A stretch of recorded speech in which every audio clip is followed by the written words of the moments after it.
step up and have the games of their lives right now.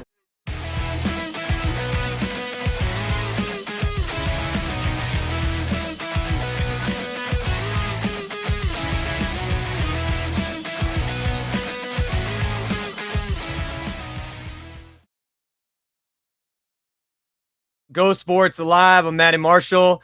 Good morning if you're here on the West Coast. Good afternoon, starting afternoon on the East Coast, and evening if you're in Moscow, which is where one of the greatest of all time is currently piping in here, courtesy of the vast, amazing internet. So a couple things before we jump into it and have this conversation with literally one of the greatest players ever to play the game, one of the GOATs, and he's only 31 years old, the winner of the Golden Gun from 2019, multiple-time MVP award winner. There's just not, I can't really come up with more hyperbole. I mean, Malloy, you're one of the greatest. Can't wait to hear your story. I know it's embarrassing, but it's the truth. Anyway, so also a couple things to note for everyone out there. So 2020 season is going to be kicking off here pretty soon with the ICPL down in Florida. It's going down the 25th and the 26th, just a couple weeks away here. The 10-man, you know, everyone that knows me knows I love me some 10-man. So we're going to be covering that here with Go Sports this year. And also then the Combine, February 6th through the 7th. Check out the episode of 5 Sundays that dropped a couple weeks ago in Texas. And we're going to be, we're hard at work on Philadelphia right now, trying to crush that and get that guys to you as well too. So without any further ado, Malloy, how you doing, man? How are things over there in Moscow right now? Hello, everybody. Moscow now interesting. We don't have snow yet. What? No snow? We don't have snow. This is like we all people call this like European winter, you know, without snow. Okay. So that's a good thing for you though, because Moscow gets hammered by the winter normally, right? Yeah, I love snow, but in Moscow, snow not very good snow. This is like shitty snow, you know, like with a lot of mud, and that's why this is it's good. So so let's kind of jump into this here because we got a lot to cover today, and you know, I want to hear your thoughts on a bunch of different things.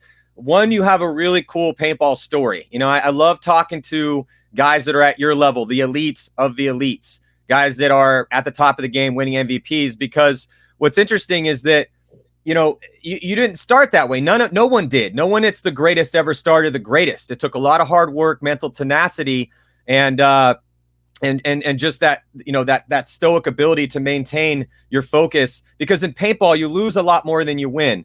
And so I definitely want to pick your brain on how you look at the game itself, how you look at paintball from a tactical perspective, because you know your ability to pull crazy stuff out in scramble situations is very special and unique.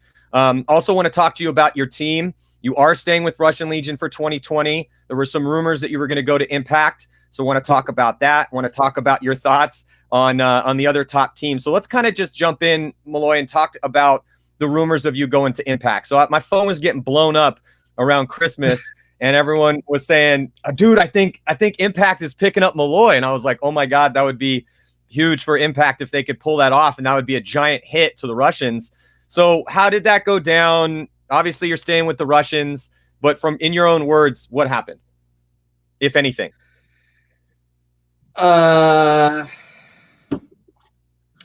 Yeah, my phone is burned too. But what I want to say, I stay with Russians, but rumors don't burn without nothing, you know. And yes, they Impact speak with me, and I speak with them, and but you know, this is like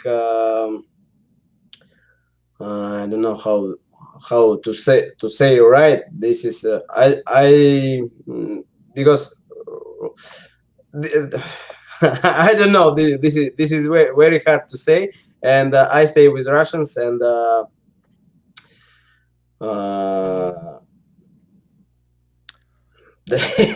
maybe no comment more. You know. No, I understand. Look, I know where you're coming from, man. I mean, I remember when I was on the Ironman back in the day, and Avalanche was like, "Hey, come play with us."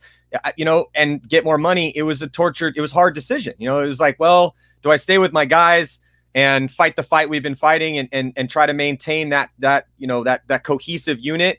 Is that going to be what I want to do? Or, do I want to take the extra money because that will make things easier? I don't, it's what.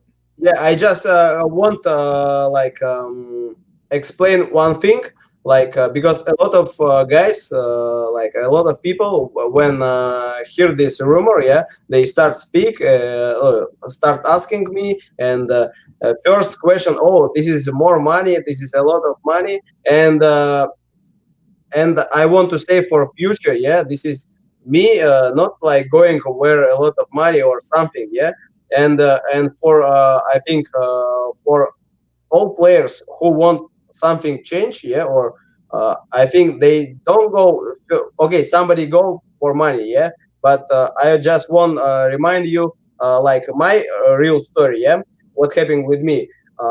When in 2013 I leave Russian Legion and I go to Arkaus, yeah, and 2014 I play for Arkaus, and after 2015 I play for Hit, and after I come back 2016, and just what I want to say, I leave the team, yeah, I go out with good, because I don't want, this is paintball, this is small world, yeah, this is like small guys who try to make this world bigger, and I don't want to make like some uh, bad something bad for team, yeah, and make this happen, and I go good, and after they take me back on 2016, and after when I move different team and come back,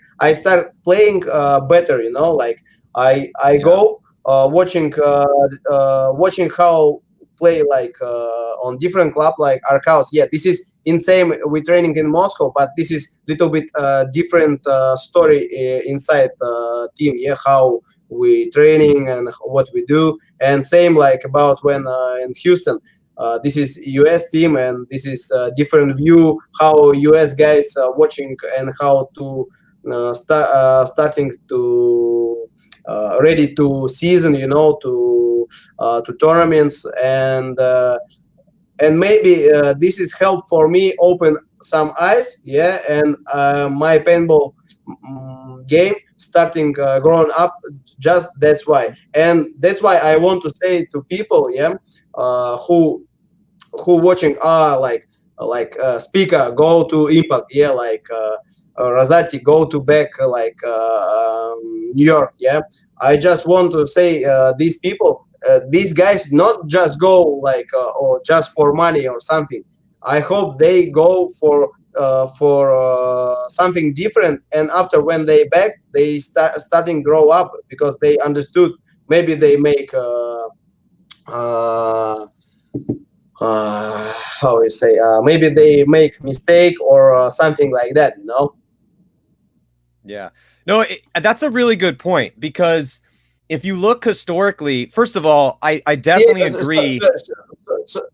Sorry, yeah, I just want to explain people, yeah, this is small world paintball, and this is not like huge money and all guys try to make all this money, yeah. I just want like this is small life, yeah, we have, and people, somebody try to want different team, yeah, somebody stay just one team and play all life, because we're all different, and that's why I think not need spell the people, yeah, like, oh, if he go, this is for money, if he go, this is for money. I just want all people understand different situation, different view, not just money view. Yeah, no, that's so true. There's many different things that come into it. Absolutely. Paintball is, it's a niche community. It's not, this isn't a something that, like, yeah, around the world, millions and millions of dollars are spent on the industry of paintball, and there are millions of people that play paintball across planet Earth. But the tournament scene, the pro scene at the top level, is a close-knit group, and you don't want to burn bridges.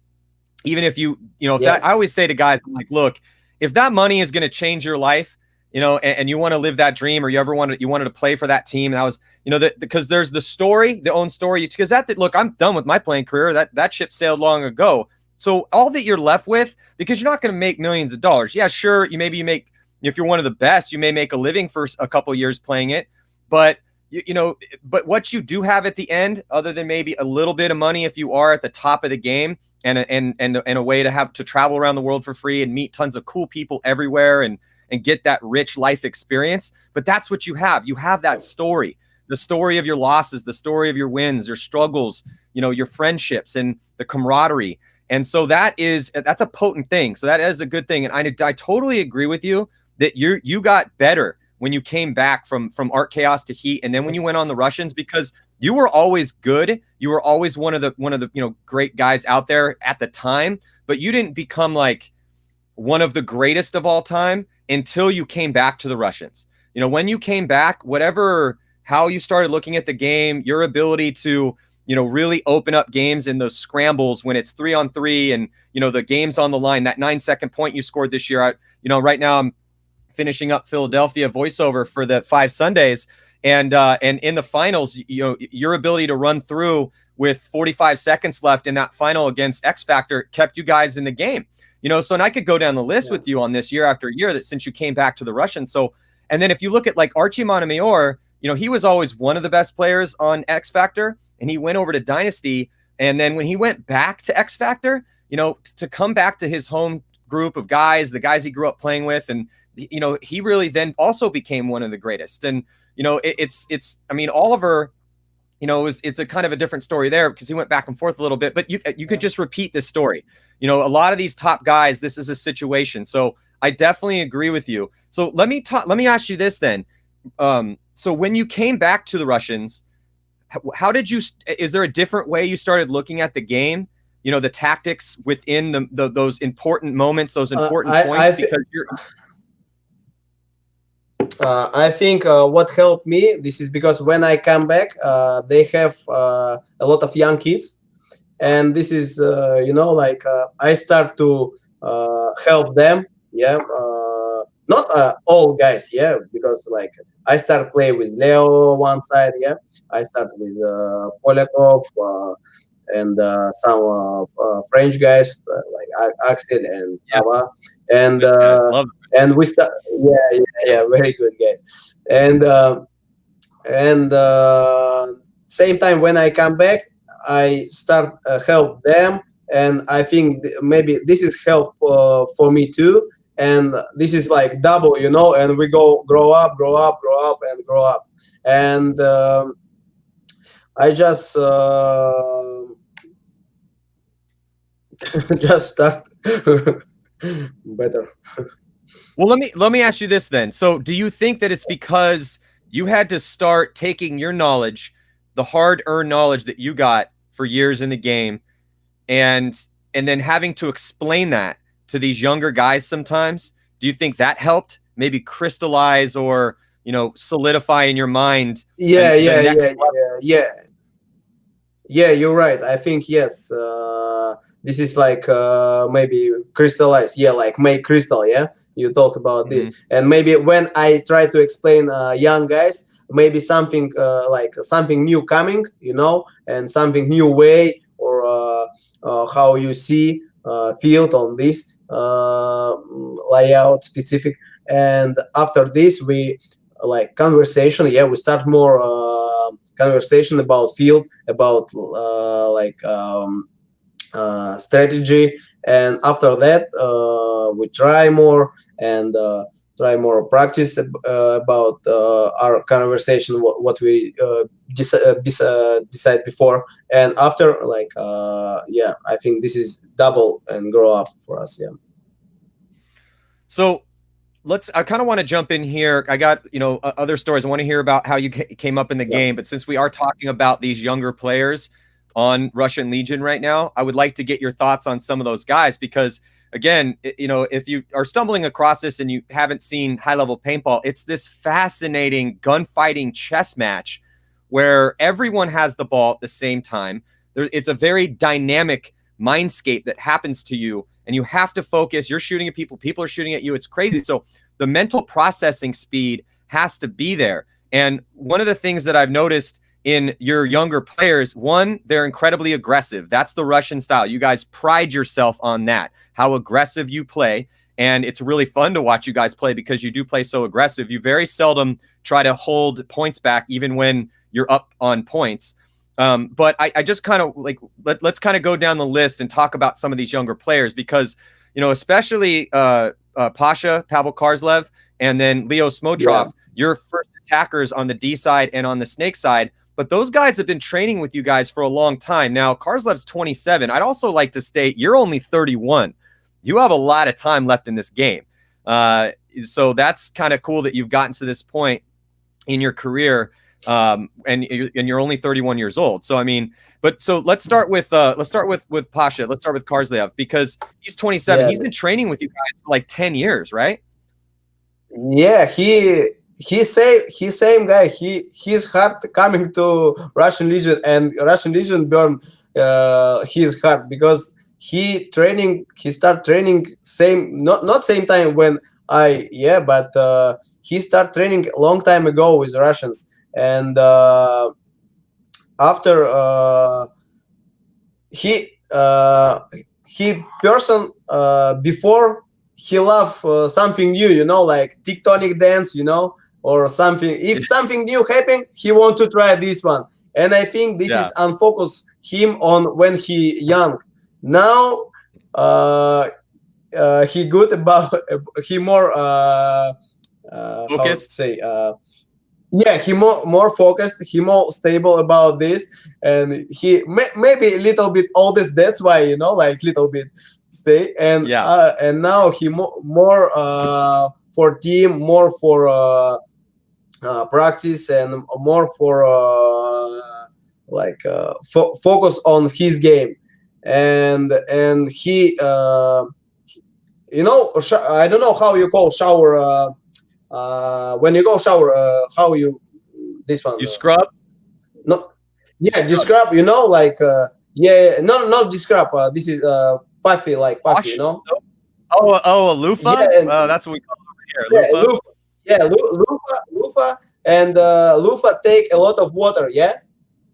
Yeah, and sponge. And he now, and he now start take the like loofah, but experience paintball. Yes. So he's basically so instead of being distracted by all these other things, he's focused on trying to be an amazing pro paintball player, and he's like a sponge, like a sponge takes water. He's taking in all the insights into the game, and that's what has got him to this level. Yeah. But you understood, what have good player and have best player, difference between these two guys. Mind, just mind, and same. It's all in the mind. I think for 2020, I think this is like we have like best roster, and I think good year. About Pasha, I just think that, look, I agree with you because, well, you guys already have a good roster. You've already done really well. You're one of the top teams. You're the best team out there on any given day, along with Houston, Heat, all the teams that have been winning. We'll see what Impact brings in 2020, but obviously San Antonio X Factor, you guys, and Houston Heat were the best teams last year. X Factor won the series. It was a crazy battle. You guys won the series over in Europe. It's going to make it really interesting at the top because if you guys are you keeping the roster exactly the same for 2020 for the Russians? We have some change. Stas Polikov, he quit, but not like quit. He go play for because new rule in if you US pro player, you can be just one pro player on NXL Europe, and this is some hard for us. Not for us, like for people. For pro players, not can play a lot of players pro on the on NXL. Yeah, maybe this is a good option for grow up paintball in Europe. Yeah, but that's why some that's why having like Stas choose a team and going play more paintball in Europe. Well, that makes sense because Polnikov, he's really good, but he doesn't play a lot of points for you guys. He's a good guy that go in. He's really good. I really am impressed by his level of talent. He's had some really good games in the past where he's killed a bunch of guys for you, but you know, he's not playing a ton. So if I was him and I could play all the time, you know, I say this to guys when they go to teams. If you go to a top team like the Russians or Impact, and you know, like look at Alex Rosati, who I hope he said he would come on the show. But he had finals or something. He hasn't got back to me. So hopefully, Alex, if you're listening, let's get you on the show to talk about your story. But, you know, he went over as a guy, you know, that got a little bit of paintball fame because he was playing all the time for New York Extreme, and we saw his level of talent. Then he goes to Impact and didn't get to play many points. So if you're an up-and-coming guy, you know, and you're on a top team, you may not get to play a lot. And it may be better for you to develop your talent and your game to go to a team where you can play every point and be the man on that team and see then what you're made of after that. So I could understand why. And yes, you know, it is, I think it's a good idea to grow pro paintball over in Europe, is to not let the stacked teams with bigger bankrolls be able to play over there and let them develop their own scene. So I do agree with that. I hope this is I hope this is same way, like he like go to Europe, play, show his how he play, and after we get them back, you know, maybe this work like this, you know, or maybe somebody in the US guys take him. And I just want say, and for people for players who sit on the bench, I just want to say, because same like when I play for Heat, I sit on the bench most of the time too. But I want to say for players who sit on the bench, guys, you like pickles. Pickles when stay long time on the bottle, they just make best one. And Better after pickles. when you go to and after when you go play, you just show your better pickles, you know, like if you go like same like Rosati don't play on the Impact, he go back, and I hope and want he play best his paintball, you know. I just want to explain this guys who sit on the bench, don't think like you just sit on the bench because you like you just sit on the bench and you're not good. That's why. Yeah, it's tough when you're on the, it's difficult, man. When you have to sit on the bench sometimes, like when I was on Excessive, you know, some events I'd be playing all the time. And then if I wasn't playing, it's like Heat does this, Impact does this. You know, sometimes for Impact, Mouse is sitting on the bench. Not as much this past year, but before when Keith was on there, and probably this year with Spica, there's a decent chance that either Kyle Spica or Mouse is going to be sitting on that bench. Well, there's no actual bench in the pits, but still, they're going to be standing around going like, this sucks, man. Let me out there. I want to go kill somebody. So, but yeah, but what it does is it feeds that inner tiger so that when you do get out there, that you are so laser focused on trying to play your best game. Hopefully you don't over battle and then make a mistake and get sad again. But yeah, no, but that's part of the game, man. That's part of the struggle, the mental struggle. Like you said, the difference between a good player, a great player, and elite players, and then the best of the best ever, it's all in the mind. It has very little to do with your actual physical skill. You know, I mean, there's guys that are, you know, 6'2" and 210 pounds that have been amazing at paintball and been elite. And then there's dudes that are 5'5" and 120 pounds. Size is inconsequential. Yeah, sure, it helps to be shorter because you're harder to shoot. It helps to be fast because you're harder to shoot. But you know, I mean, some guys that are some of the greatest ever aren't necessarily the quickest guys. It's paintball, man. You have that gun is just what it is. It's like, you know, bottled possibility. What are you going to do with your mental focus and tenacity out there in that crazy chess match that is paintball at any level? So let's talk about Smotroff. because so Karslev, yeah, man, he's so impressive. And you know, we talked a lot about Smotrov because the snake side's a little bit more visible, but and also Smotrov has this just a ridiculous athletic ability to pull off crazy moves. You know, at one point in Europe, I think it was Prague, where he's closing on Dynasty and had to score like a 15-second point, and he runs through, shoots one guy right-handed. Yeah, he shoots a guy right-handed, and then he realizes as he starts running that he doesn't have the time to slow down even a micro step to switch hands. So at a dead sprint, he just John Wicks. You know, I don't know, seen the movie John Wick where he's shooting guys on the shoot and jump. Yeah. So he shoots one. I remember this. Yeah. Yeah, and so he shoots the guy one-handed on a dead sprint, and then at going full speed, hits the buzzer and cartwheels like over the top of the bunker. And dude, if I did that, you'd be carting me to the hospital after that. I'd be going out on a stretcher. And then he just pops up. You know, he's only 21 years old, so he's, you know, kind of unbreakable when you're 21. But he just pops up, and he didn't get the point, but it still was amazing. And I saw that, and I was like, I've never, in all my years, and watching all the best players ever play the game and all the awesome athletes, I've never seen anything like that before. And I was like, holy shit, this Smotrov kid is legit. He's on your screen right there, everyone. Number 7, that's Malloy in front of him. Number 11. Yeah. But talk to me in your own words about the unique talent that is Leo Smotrov. He very talented, very talented and young. And because he young, this is young blood, you know, like, and that's why I think this is help to him.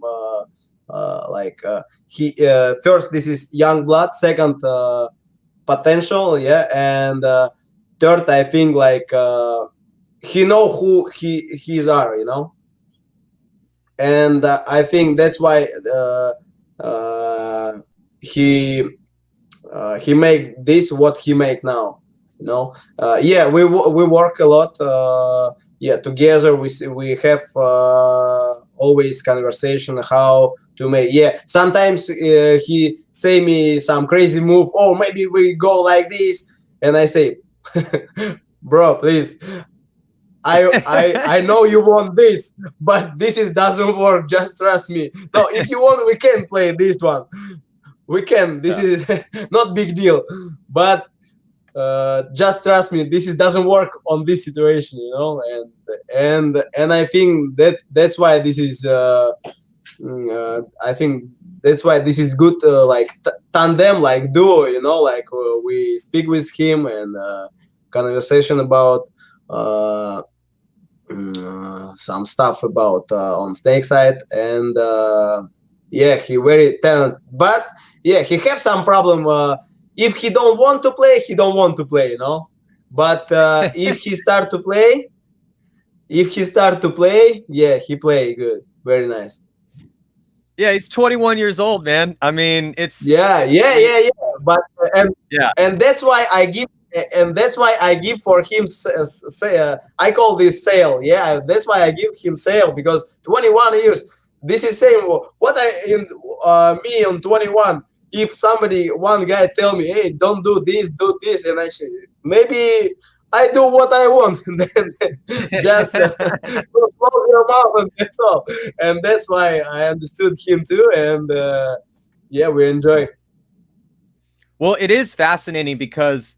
So one of the neuroscientists, the people that study how the brain works and all of the different elements and parts of the brain and how they work together, there's been a leap, you know, that field has been growing leaps and bounds because of the technology and the way that the scientists can study the brain. And one of the findings that they had recently that has come out is that a human being doesn't actually get the part of their brain that's responsible for rationality, for thinking things through, for not being impulsive. That part of the brain doesn't get linked up with the emotional, aggressive side of the brain, the older reptilian side of the brain. Your brain doesn't actually fully connect until you're around 25. So 24 to 26 is when a human being actually gets a fully functioning adult human brain. So, and when I read that, I was like, that makes so much sense, because that explains a lot of my early teen or late teens and 20s. But it also explains why young and reckless first attackers die so much in their spots and won't listen to the people that are trying to tell them what the hell to do, because they don't even, most of them don't have the ability. Their brain isn't just not connected yet, man. And if you don't believe me, you guys can, anyone at home can go Google this, but it is truly fascinating, because you see that in the game of paintball. You see that in your game. You see that in everyone that's at the top level. I mean, Oliver Lang, I played with him on the Ironman when he was in his late teens. And then, no, actually, I think he was 16 when he first got on the squad. But he was so impulsive. But to see Oliver Lang's game when he was in his, mid-20s was just a special thing to watch, because he had that ability, like you do, to read all of the different things that are happening on a field and then make a decision based on those changing variables, those changing things that are happening so fast. Everything's changing like this.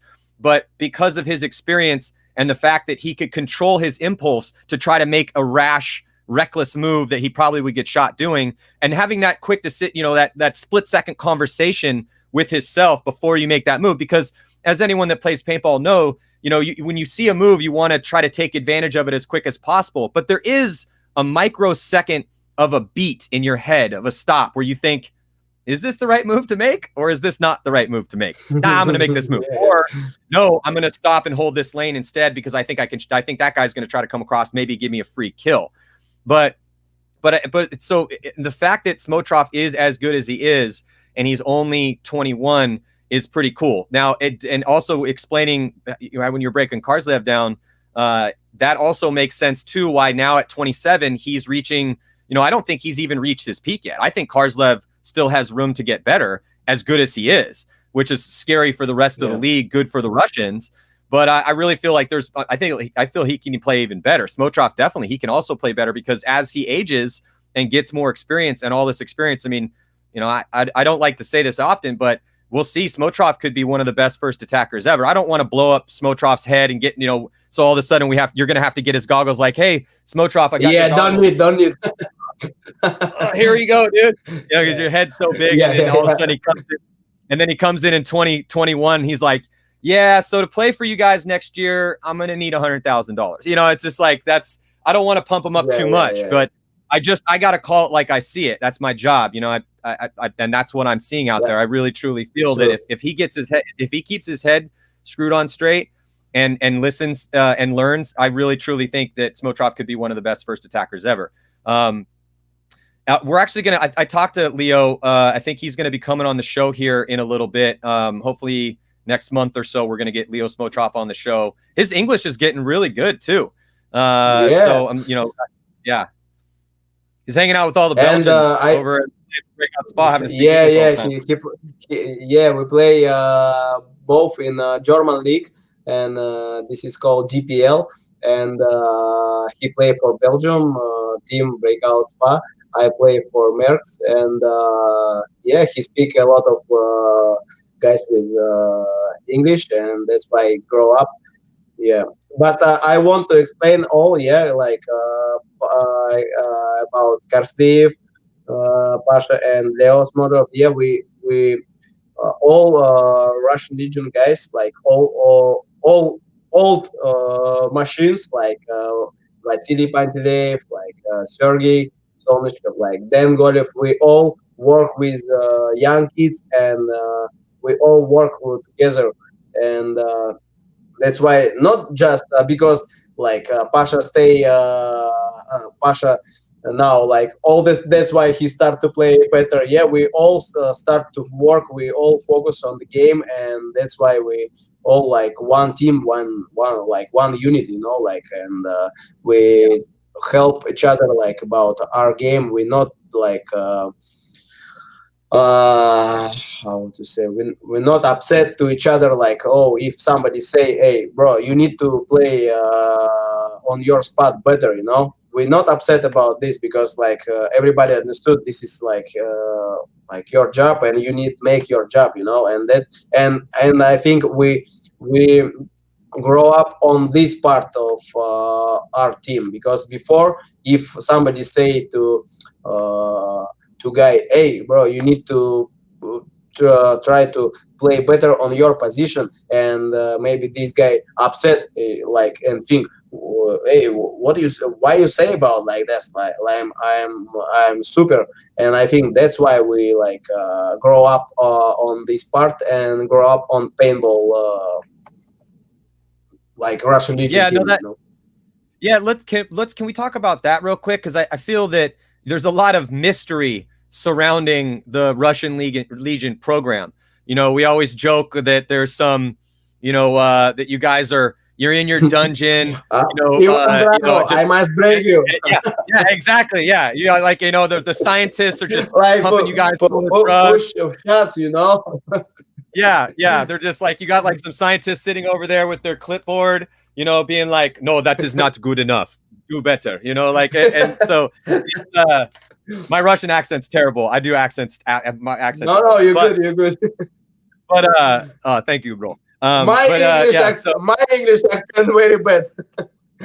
Dude, you speak English way better than I speak Russian. I don't speak a lick of Russian. You're doing excellent right now. Yeah. You've been doing great.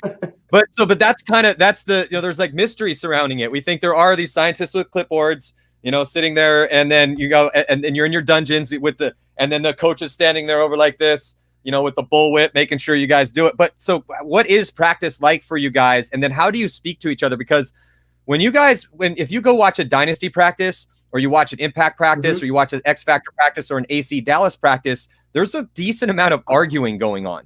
The guys are kind of at each other's throats a little bit about, oh, this game, your game plan sucks and my game plan's great. It's obviously a lot more complicated than that, but there is a decent amount of bickering. But I truly believe it. When I was on Accessible, I feel like every top team has its fair share of argument. And I feel that in that chaotic cauldron of ideas of how to play the game and how to play the field, and that kind of, even if it is arguing, is that the best idea will win out. So even if the most loudest guy's like, we should do it this way, and that way doesn't work, because it will, you have to play that game plan when you're doing practices. So we're going to find out if that works or not. And so I'm just wondering, how do you guys go about the, studying the game, training for the game, bringing these younger guys up?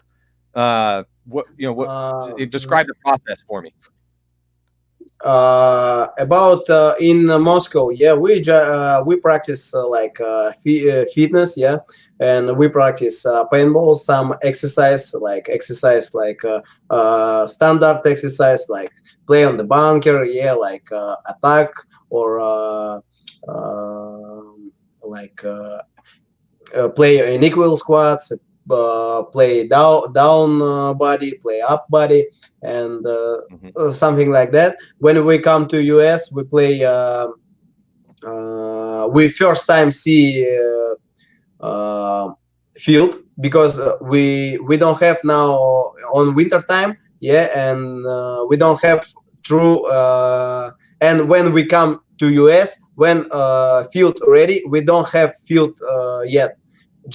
When we come to US, all teams already play one weekend on this field layout.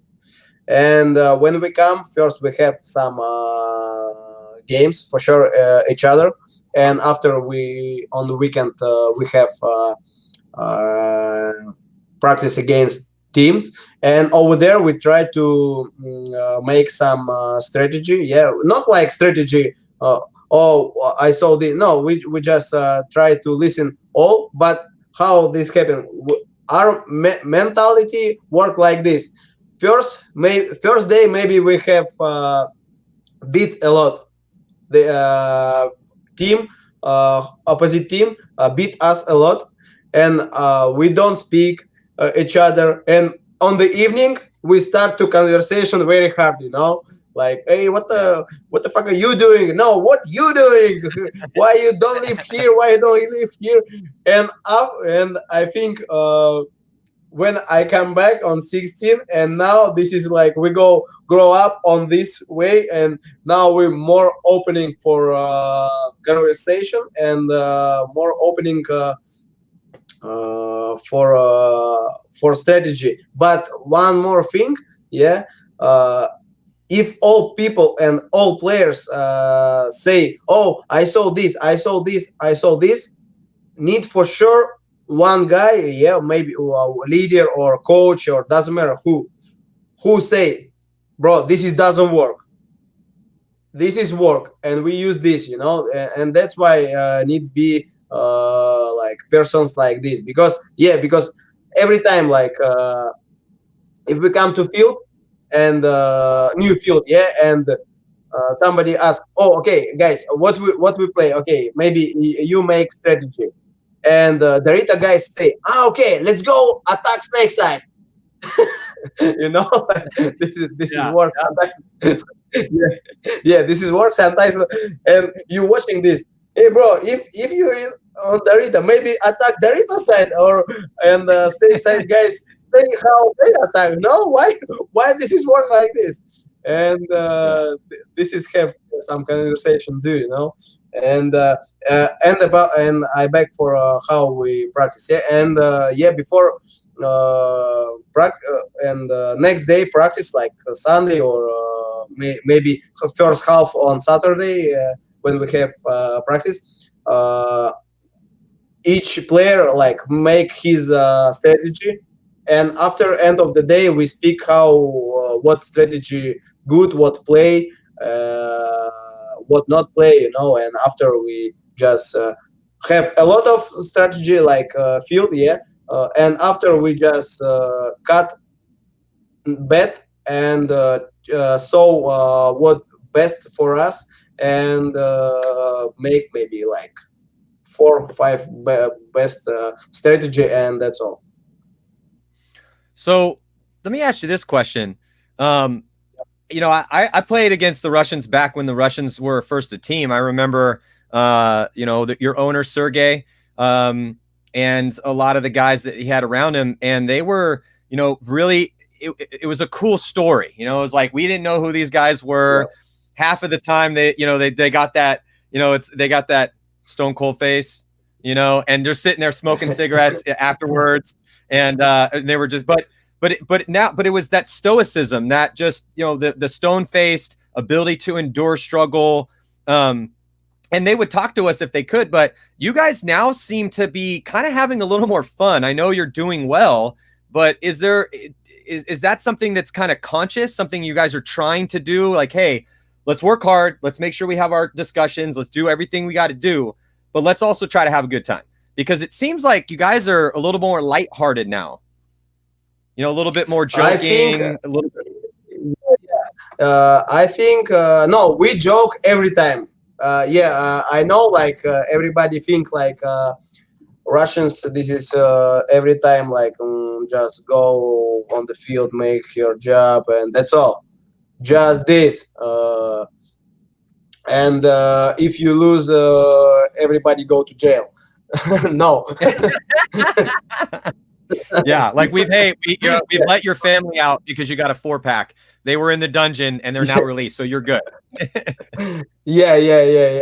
But no, we all time we speak. All time we joke. Every time when we go to the field or go back, every time we have joke. Yeah, but on the field we just more concentrate. But about why we all now like more opening, and I think first this is like everybody know each other now, yeah, like on NXL, I told, like in the US or all paintball world, yeah.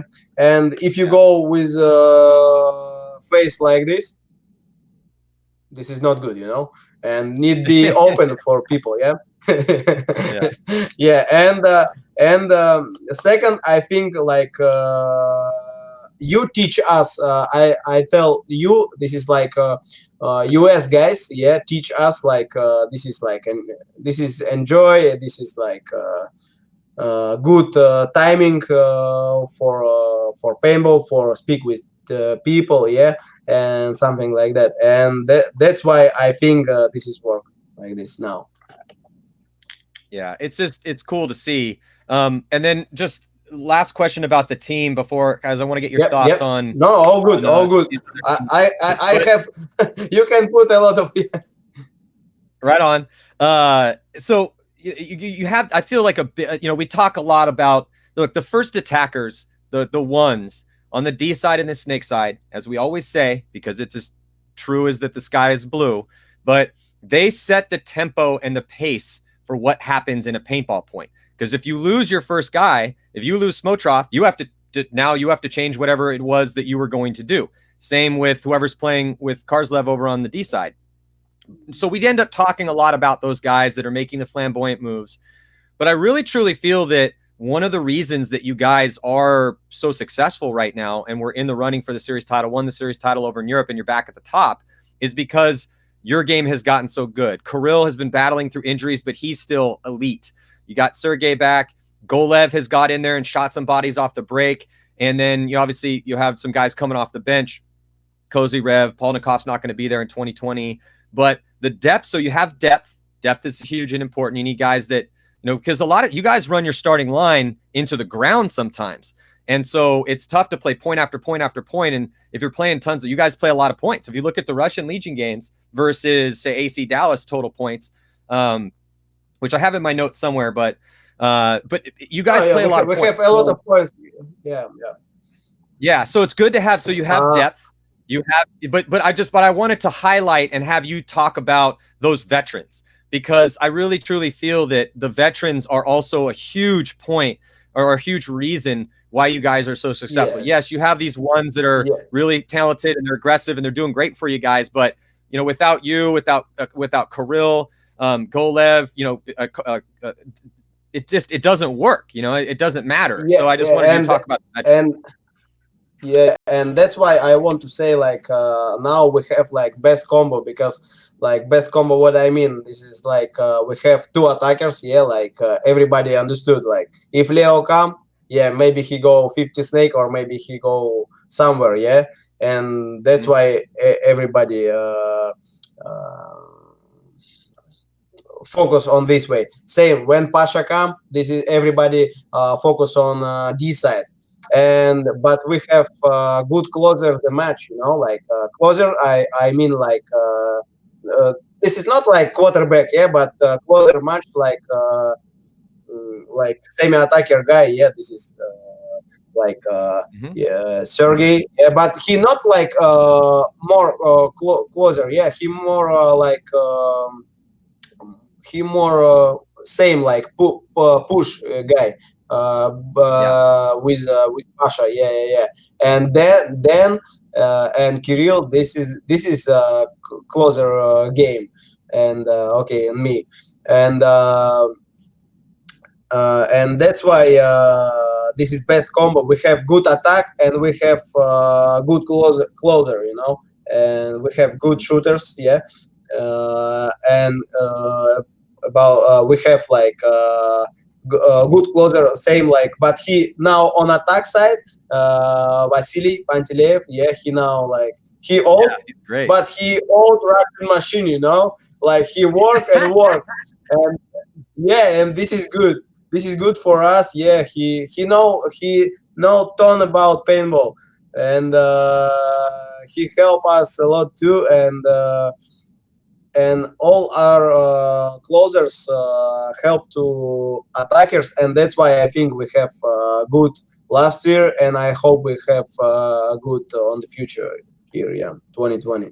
So I think, I mean, obviously you guys are going to be you guys are going to be in the running. It's going to be you, it's going to be X Factor, it's going to be Heat, probably Impact, obviously Dynasty, the top 6 teams essentially, AC Dallas, those are the guys that there's. And I talked to Kyle Spica about this on our last show on Monday. And, essentially there are 3 tiers of teams. You have the teams, the top 6, and then you have teams like Revo and, right behind those top teams that are still making Sundays. Revo has made, they made, it's going back 2 years, they made pretty much every Sunday. So, they're in the mix. They're consistently getting there. But what are they going to do from there? So they're picking up Frank Antetomaso. We're going to hopefully have him on the show as well, too, to talk about Aftermath's year, which is a crazy story, and then talk about Revo.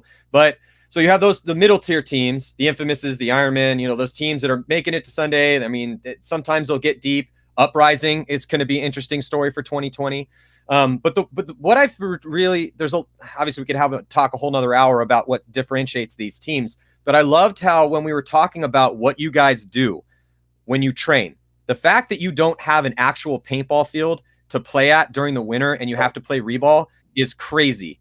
That you guys are able to maintain your skills so well. But back when Joy Division was really good, they had a similar situation. You know, it's crazy up in Scandinavia in the winter and you just can't go outdoors for like months on end sometimes, or go play paintball at least. But what that did is that when you're indoors, East Coast, some of the East Coast teams, same sort of thing here in the States, but it creates great gunfighters because that's all you really can do. You know, you can run and gun and you can gunfight and do those drills.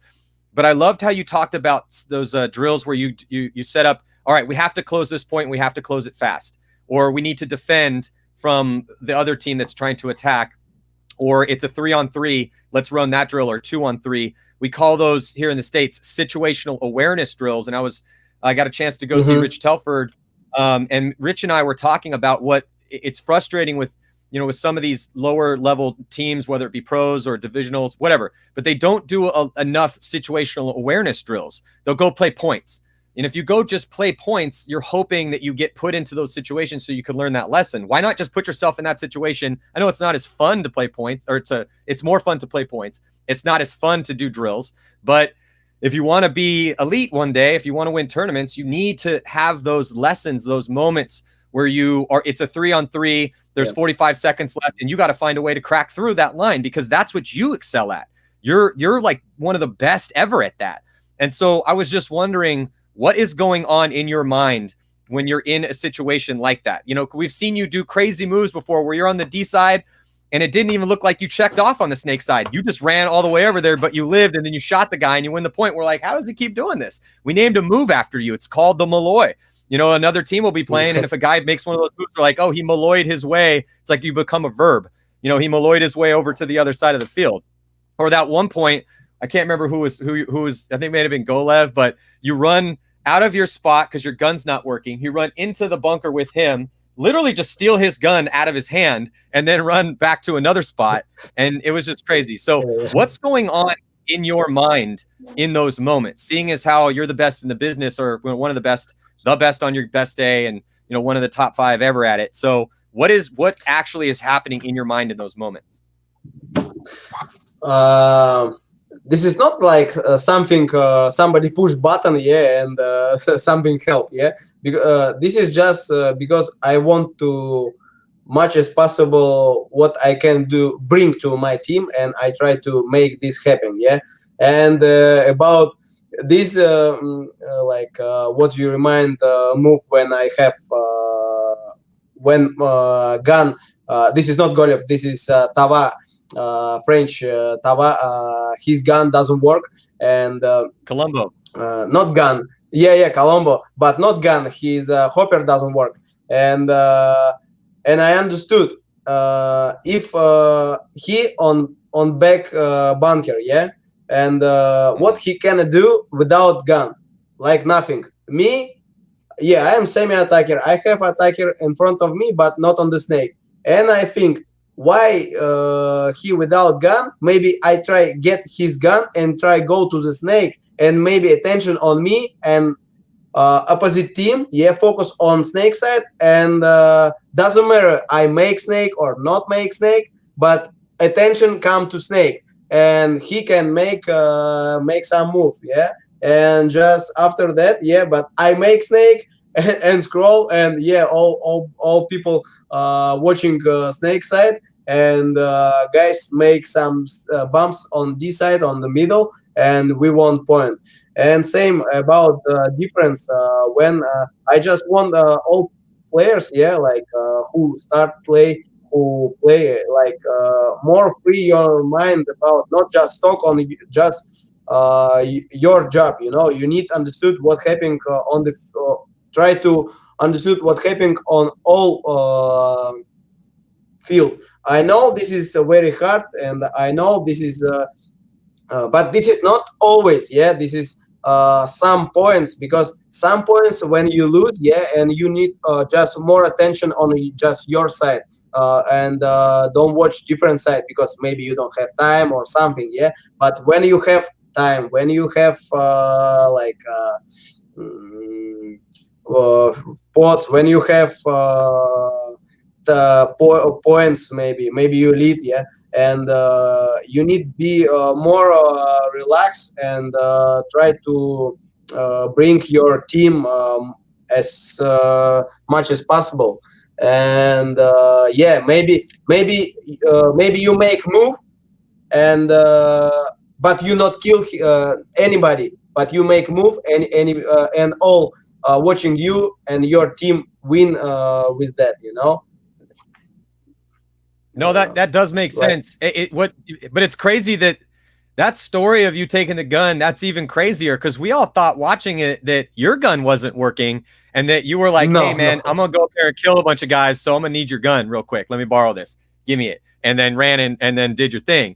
That makes that story even crazier that you actually gave him your working gun and you took the bad gun to go and just run forward and try to attract attention so that he could try to shoot somebody. That's crazy. That's a better story now. I'm glad that we cleared that up. But yeah, but you're right. It is, I think that the way that you're able to kind of take a mental snapshot of what's happening at every moment in the game. And like you just said, don't get so tunnel vision on what the battle is in front of you. You need to know where. Sorry, and I want to say, guys, yeah, this is like same like what you make if you make drills like snap, snap drills, yeah. This is not mean like you need always make your best snap drills everywhere, yeah. You need to understood what situation you need to use for your snap. Not like all bunkers you come and just make snaps. No, bro. We all understood like sometimes without best snaps you can won good guys. If we have time, I have 1 minute. Have funny story and go for it. About tell me it. About one story. One guy, he practiced on Russian Legion before, and when and he come to one event. I don't remember what city. Maybe some city in Moscow, maybe in Ukraine. I not remember. And he stay 1-on-1 against man, like he with Tipman, you know. And he stay 1-on-1, and everybody, all people show say, oh, this is guy from Russian Legion, he practice over there. And he stay on the bunker, and he makes snap like all best, like elbow, like head, like and he makes snap, boom, like boom, all good. Like if you watch, this is like best shooters. But what happened? Guy, guy on different way, on opposite side with Tipan, close eyes, and just make take gun and just make snap like this, boom. And this moment, our guy make like best boom, make best snaps and have shot on the face, you know. And and that's why I want to people explain like if you make your exercise, you need to understood when you need use this exercise, not just always. If you make and say, you need understood when and what time on the game you need to use your how you say your skills. Well, and also in a gunfight, you don't want to be, you want to be as you don't want to be predictable. It's a rhythm. There's a rhythm to the gunfight, just like there's rhythm to music or there's rhythm to a run. And you don't want to get to a point where your snapshot is just constantly the same. So you're coming out, you go back in, you come out, you go back in. You got to change levels. You got to change tempo, because the less predictable you are, the better you're going to be. Also, I don't care how good your form is. If you're not accurate and you can't actually shoot the target, you're doomed. We would do these. We would have these clinics, where we do a clinic, and this would happen every single clinic. There's some kid would show up, or some guy would show up. He'd have all the new stuff. He'd have the form down. He'd look great. He'd talk the talk. And then we'd start, and we always would start out with just, let's warm up. Let's do some snap shooting drills. Here's a target. It's 20 feet in front of you. And, you just got to shoot the target. And so I'd stand behind him, and he'd get there, and he'd just look all perfect. And, everything's tucked in, and he just comes out and starts snap shooting. And he can't hit the broadside of a barn. He hasn't hit the target one time. And I'm like, so I'd go and I'd stop him. I'd be like, hey man, you look excellent right now. Your form, your technique is perfect. However, that dude in front of you just blew your head off 10 times out of 10 because you weren't putting a ball anywhere near that target. So, you need to slow down a little bit, learn how to shoot accurately, and then you can increase your speed. I know we're kind of deep into this, but I do want to get your story of how you started. Like, where did you start playing the game? Oh, I start playing paintball like one time after camp on I think 10 years old, maybe younger. I not remember now. It's too old. Sorry. And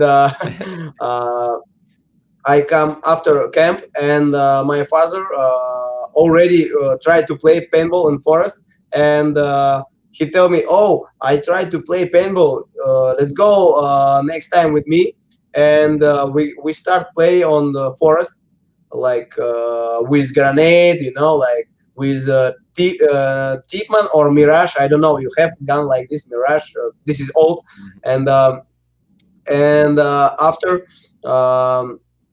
We start play like this, not like each weekend, but most of weekend we play. But this is not cheap, because paintball, I think this time, and paintball for rentals, this is more expensive. And and after we play, we have some team who coming same time, and we not make some team, but we have people who play same time, and we speak, and after they explain us have like sports paintball, and we ask, oh wow, how this work, how this, and they say, yeah, we have and we try some play, we like it, and after we go one time in a Moscow event, and when I live not in Moscow. Before I live in Yekaterinburg. This is city 2,000 kilometers away to Moscow, and this is close to Siberia. Not close, but close. And but we have now snow. We have like good minus, and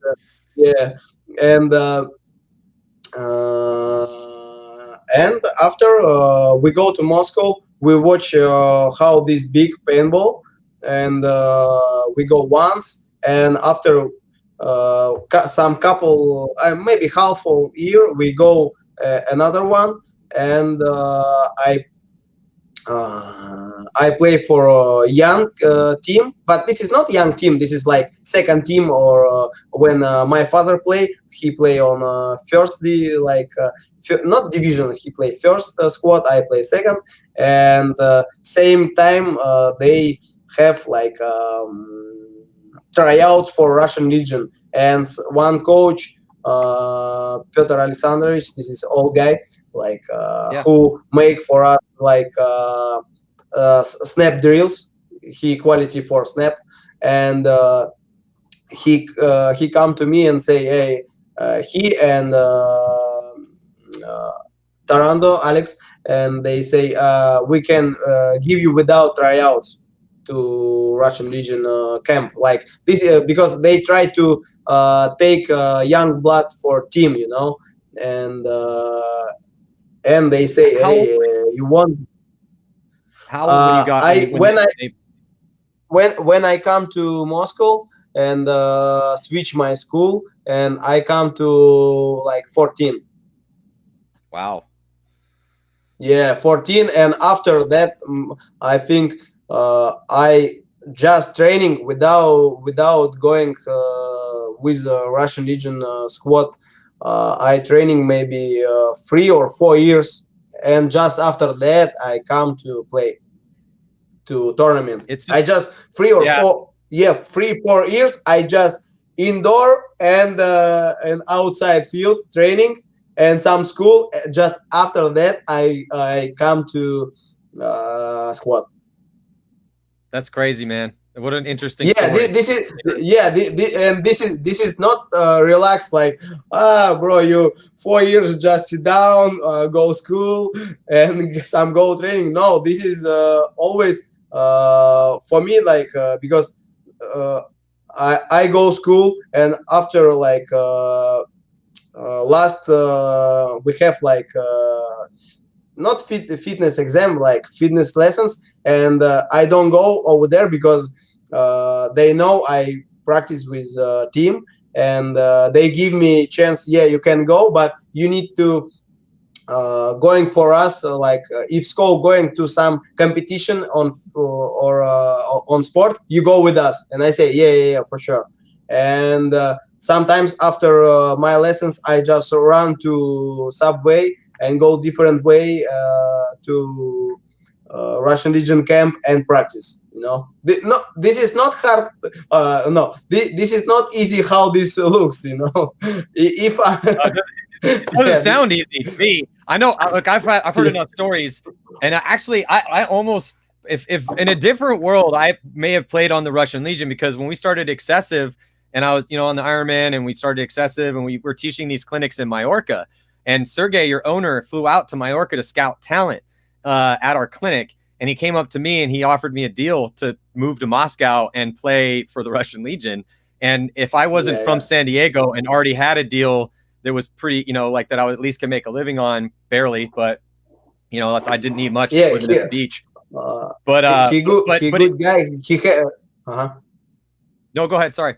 he, he had good view, and because on this moment I think Russian Legion have all. Yeah, this is like 2000, I think 2 or 3. Yeah, Russian Legion have all, but he understood need some US guy or US guys or something different view, because need help for us how to. We have all. Yeah, we have like how to shoot. We have some skills we have, but we need a different view for watching us and help us. And that's why I think he make like legionnaire, like we have Alex Lundqvist, we have Blonsky's brothers, yeah. Baines, And yeah, Blonsky's. Yep. yeah, yeah, It was we smart have at the time. Yeah, but that's smart though, because and I got to give credit to this was in 2004 when that clinic happened, and when Sergey was like, "Hey, do you want to move to Moscow? We're going to bring some other guys in. We're going to try to, kick everyone's ass and try to be the best team in the world." And I was like, "Well, that's what we're trying to do with Excessive, so I'm good. Thank you so much, but I'm good. But good luck." And but in 2001 over in Europe, Magid, the guy that owns that team, Joy Division, so he came to me and he said, "Hey," because I had met the Swedes when we went over with the Ironman and we won in Toulouse in 99. We won in 99. But he brought us over to play with Joy Division. It was me, Oliver, and Michael McLaughlin. We brought Rich Telford over and Yosh Rao, different tournaments, but we won London. And so and we were kind of the first American pros to go over for like a whole year and play every event with the European team. And then that became rampant. It became, hey, we need to get our American mercenaries to come in. But I really truly feel that having all of those Americans come over and Swedes and just bringing these different looks in the game over time has given the Red Legion program it's intelligent. Hey, there are other people out. We're good at this. There are other people that are good at this. Let's get their insight, see if they want to play a couple years for us, if they can, or and then evolve the game.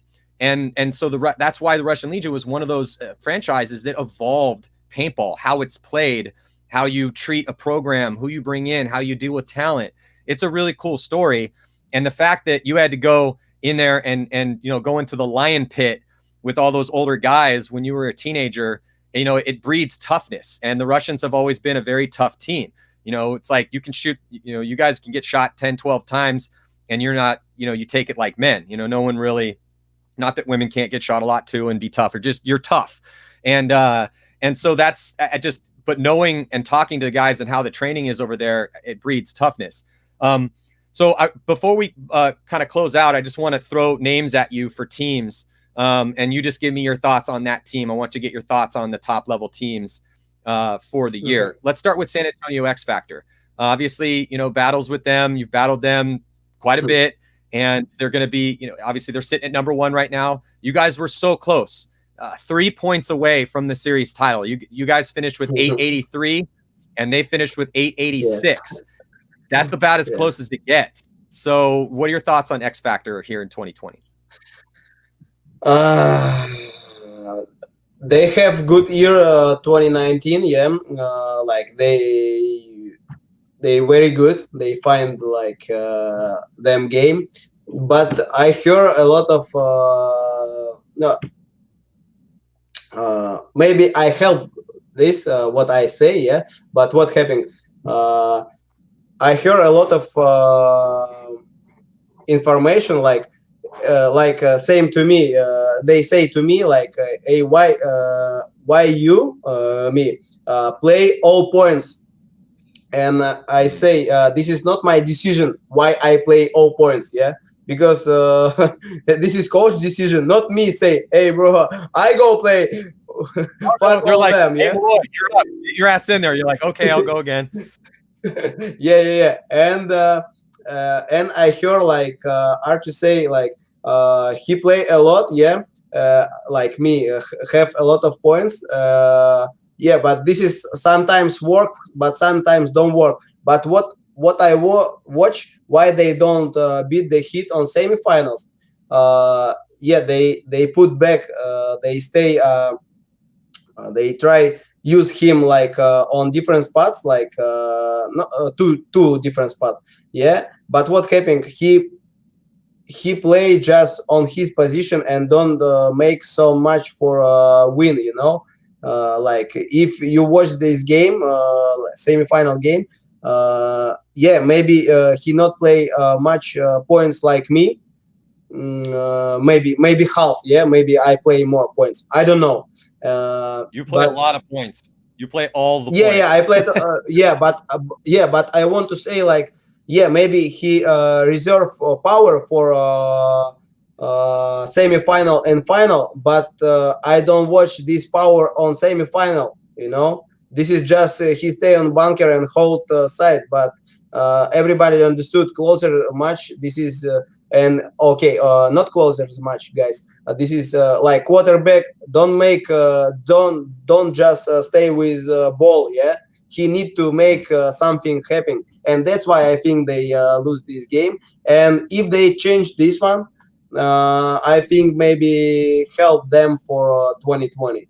And yeah, they have good roster. They have same like they have young bloods, yeah, like JC Stephens, like okay, Billy. Yeah. Okay, like Billy Bernacha, yeah, but this is like not so young blood, yeah. I was gonna say he's not. He's been in the game for like 12 years now. Yeah. But he fast guy, yeah. And yeah, I think they go top 3. I think. Okay, let's move on and talk about Houston Heat. Obviously, you played on Houston Heat before. I know there's a little bit of bad blood between you and Fedorov, but what are your thoughts on Houston? Okay. Houston Heat, good team. Yeah, they.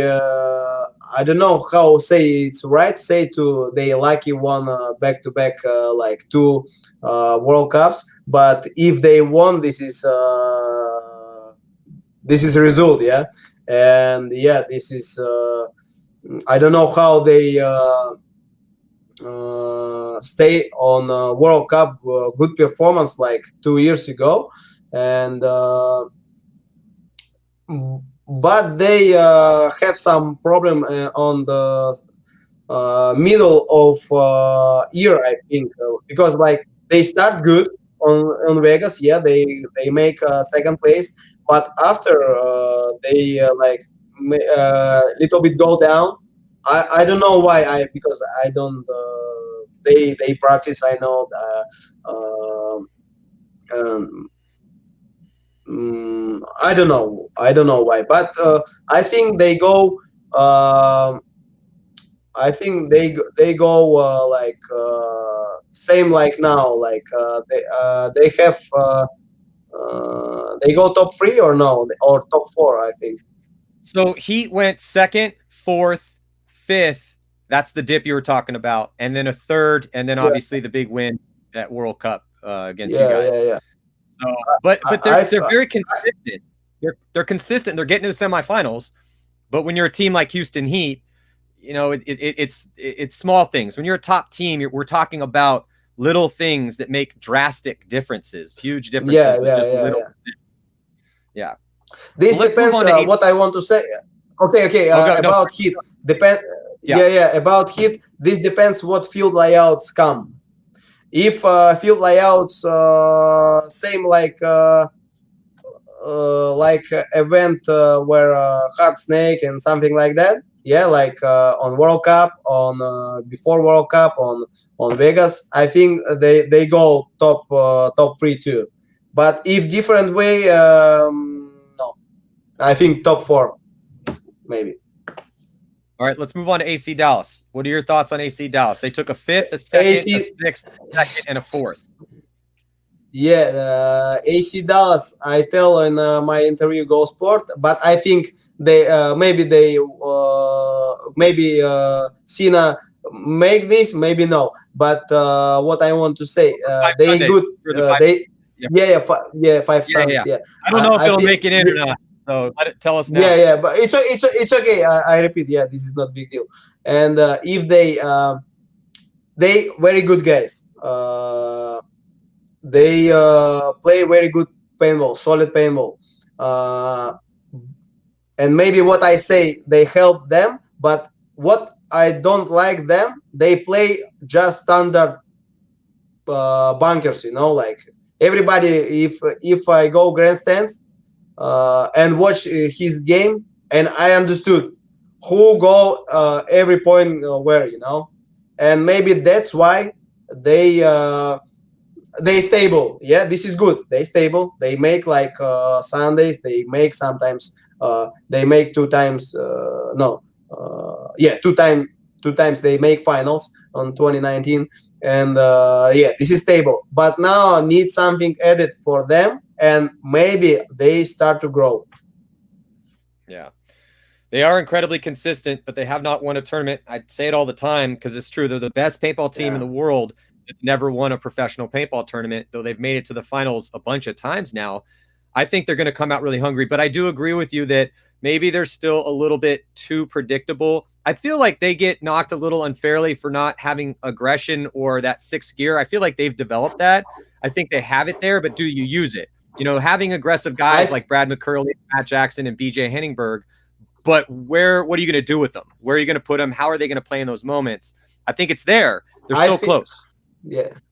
I think them need same like what we don't have before. This is like young blood, like they need maybe somebody young for old guys start to something doing, and that's why, because Mhm. when this is like when small no when on old body comes something new, not body I say like all people, yeah, if old people come somebody youngest, everybody start to moving, like everybody start to make something for me young too, or I can do something too.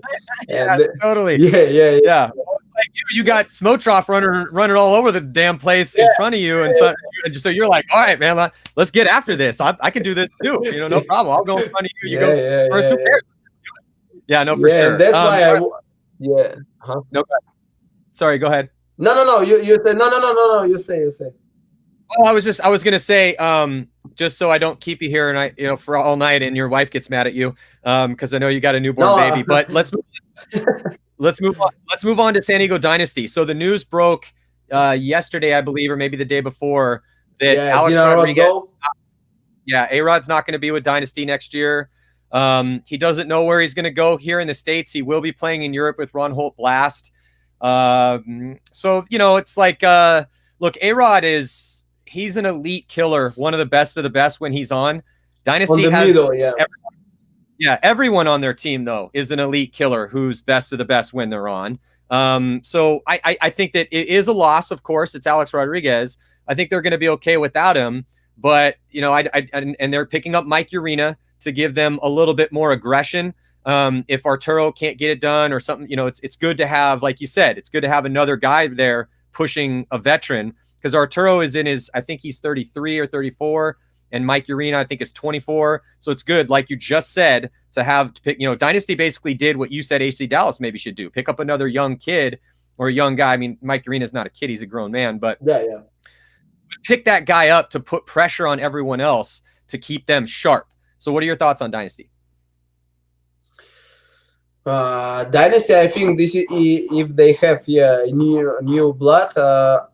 This is something hard for Dynasty because Alex Rodriguez leave, but I think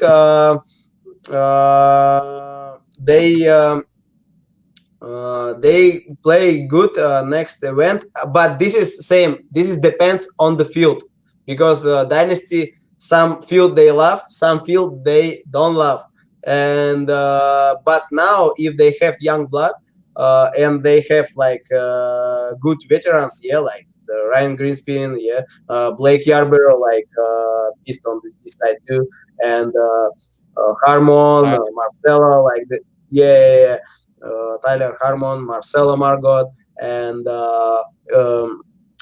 Arturo Andrade attack on the snake side, and I think they and one new guy. Sorry, I don't know, I don't remember names, but I think this is good edit for them, and because for what I say before, and maybe I repeat, and I think, my opinion, this is good options for veterans have young bloods, because if don't have veterans, just sit, relax, drink some beer, and enjoy life. No, if you want, edit some people on paintball, and show good paintball, you need to first you need to practice, and somebody stay on your legs, somebody stay on your legs, and you feel somebody in behind you, and you start to pushing, and I think this is good. I think they if they use good this and good field layout, they go same, like maybe top 3, top 4 they go. Yeah. It's been a couple years since they've won a tournament, but they've come close, and they're pretty consistent. They're ranked 5th overall. Last team, Edmonton Impact, a team that, a lot of people in the rumor mill thought you may be playing for in 2020. That's not the case. But what are your thoughts on Edmonton Impact? Impact, they what I say, I say this word before, but what I want to say, like last year, like 2019, this is not, I mean, like they take young guys, not young, they take Rosati, and they took Rosati and Sears, and after that they play. But this is not problem on these two guys. This is and this is not problem like on team. I just think but what I say, this is my opinion, and I think this is guys, they have a lot of experience, guys who play, who on the main squad, like main 5 guys, 6, 5, 6 guys, they have a lot of experience, like a lot. Problem is, I think they just last year they relaxed, because before what hard when you beat all world, you know. Mm-hmm. It's hard to Because stay at the top. before You're they, the best in the world. yeah, Yeah, it's yeah, hard yeah, to stay yeah, at yeah, the top. you're right. Yeah, you're right. And There, because there's very a hard stay. Yeah, so there's a really I mentioned this a couple times. This is so good. Anyone that loves sports should watch it immediately. But there's a documentary with Nick Saban and Bill Belichick, the best football coaches, American football coaches ever. And there's and Nick Saban, who has just been ruling the roost as a coach of Alabama, which is the greatest, modern collegiate football team ever, and they're always in the running for the national title. And he said, when you if you're so good, once you climb the mountain and you're at the top for a while, you become the mountain. You become the cause for everyone to that's at the top with you. You're the focus. You're the enemy. You are what is the goal to demolish you, to beat you, to do whatever it takes to become you. To take over that spot. Impact was the mountain for a couple years, and it's hard to stay at that level of intensity with all these crazy, aggressive human beings trying to take your spot. Yeah, and that's why I say, yeah, you tell right, like this is hard to stay on the top. This is same like what we have before, like Russian Legion. Yeah, we won 2009, we won 2006, we won 2009, we won 2010, and 2011 we go yeah, 11 I think. Yeah, 11 we go to World Cup on finals, and we lose damage. But yeah, but this is hard to stay on the top. And a lot of people hate Impact. Why? Because they beat all teams, and everybody because everybody say, okay, if Impact, okay, maybe see like they won, and that's why like people hate them. And now they little I think they rest. But this is one thing, this is rest. They make maybe big rest or small rest, and this is on them hand. And that's why but my opinion, they just players just little bit rest, because what I watch games, yeah, and how they play, and this looks like a little bit rest. That's why I tell now 2019 this is more rest for them. And after, if they start working, they can show back his power. Well, Malloy, thank you so much for sitting with me, man, and talking about all this stuff. I'd love to have you come back on when we get, started into this season. Before we go, is there anyone you want to thank or anything you want to say? Yes. First, a little bit marketing. Who can I make? Go for it. In Floor is yours. in West Coast we make like paintball, Russian Legion paintball school. We call this like a Russian Legion wave, because everybody saw like how we play when we down points, and like 2 minutes doesn't matter what time. Yeah, we grow up our points, and we want experience, share our experience to them, for people who want to join us. And we show how we practice, we show our exercise. And we have first block like the January 25, 26, I hope. And if you want, guys, and join us.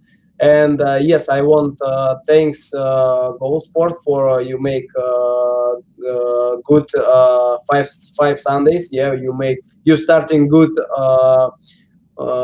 video promotion and video on the game about camera. Sina made good. Thank you, matey, for your commentation. Yeah, and maybe maybe more. Maybe one time I come to your booth and comment with you, or maybe some games. And yeah, let's do it. You're invited whenever you want to come up, man. Yeah, Let's do it. Your English is yeah, pretty good. and I won't sorry about my English. No, yeah, I have accent, but sorry guys. I try to change more better, but sorry later. And one thing I want to say. What I want to say about I don't know this is right or not right. Yeah, this is but my opinion, and I don't want all US guys think like we Russians, yeah, come to different land and won't take or won't grab trophy or and beat all us. No, I want you all understood. We not 1 year on this paintball. Yeah, we I think like close to 20 years. Yeah, maybe not 20. Yeah, maybe 19. Yeah, and and you need understood we like part of you, and that's why I thought. Yeah, we're part of family, and we show our paintball not just how we beat your ass. Yeah, we want same like what you want. Yeah, we want same like what you want. Grow all paintball on the world. Yeah, and all part of world, and that's why I just want all explain like we part of you. We're not like different people. Like we don't like UFO coming and try to get something. Yeah, we same guys.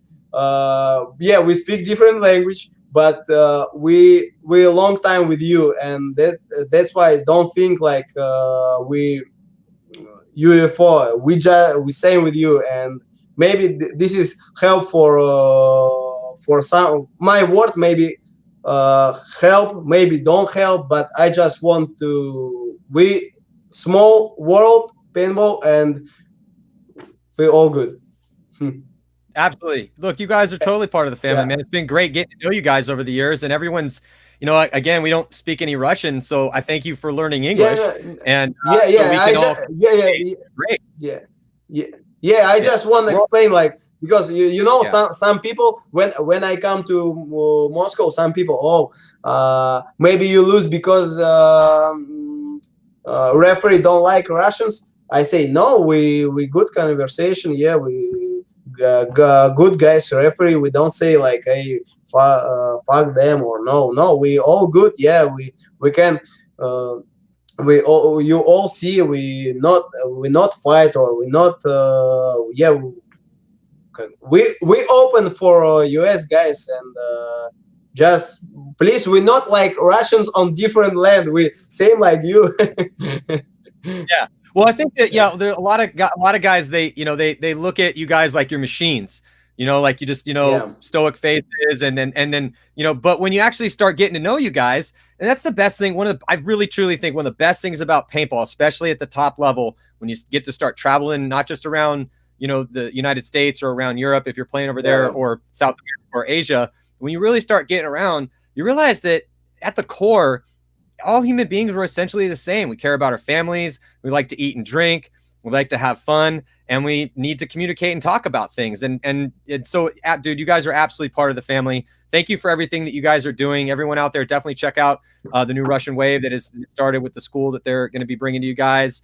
Yeah, man, it's been a pleasure, Molloy. Thank you so much, man. It's so fun to watch you play, and so many years you got left in the tank because you're only 31. It's going to be great. So thank you, everyone out there, for tuning in. We'll get Molloy back on the show soon. Thank you, guys. We got some more guests coming up here next week, and as we lead to the 2020 season.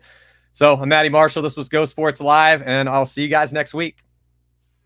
See you.